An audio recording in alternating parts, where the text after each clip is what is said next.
Okay, let's jump right into this one. Sounds good. Today, we're doing a deep dive into, well, a really peculiar object and the strange, kind of unsettling events reportedly tied to it. Yeah, the source material we're looking at tells this story about something called the haunted Dybbuk Box. Right.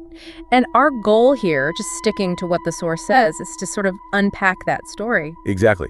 We'll look at where the source says the box came from, who had it, and, what they claimed happened to them, all based strictly on this one source. And it's a compelling story the way the source presents it. It starts back in 2001. Yeah, 2001, Missouri. The source introduces this antique store owner, Kevin Mannis. He buys this wooden wine cabinet, right, at an estate sale.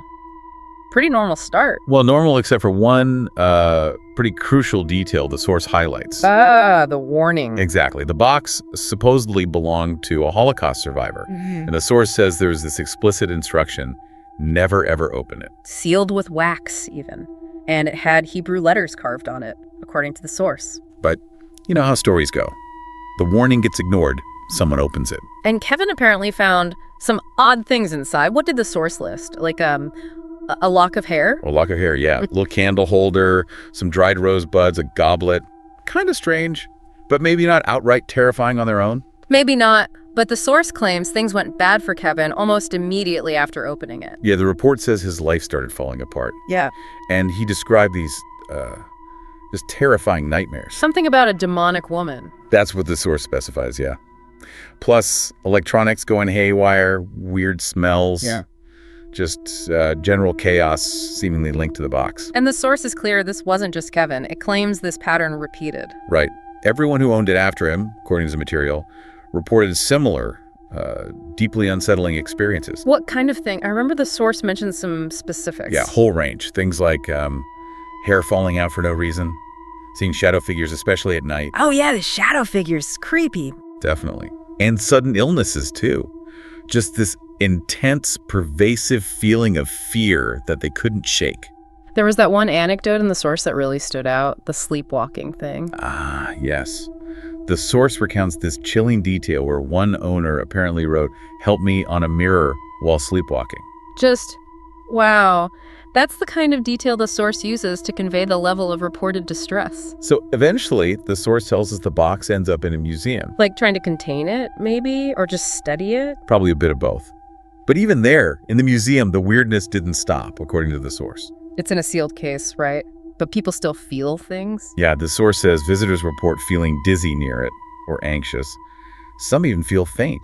What? Still having an effect, apparently. And this is where the name comes in, the Dybbuk Box. The source connects it to folklore. Exactly. Jewish folklore. A Dybbuk, as the source explains it, is like a restless spirit, often angry or malicious. And they can possess people or attach themselves to objects. Cursed objects, specifically.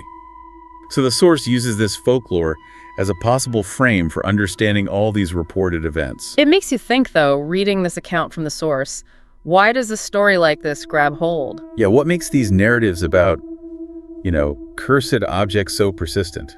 It definitely touches on belief and fear and how we explain things we don't quite understand. What does it make you, the listener, think? It's a powerful intersection of object, story, and human psychology, isn't it?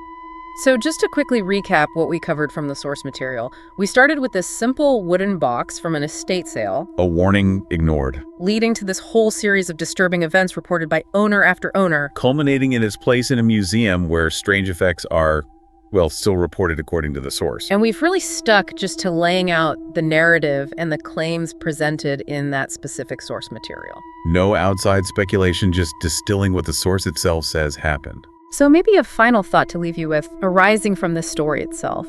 Just consider the power of stories, how belief works. And how certain, maybe ordinary objects can become these intense focal points for really unsettling experiences. Whether you think the roots are physical or something else entirely.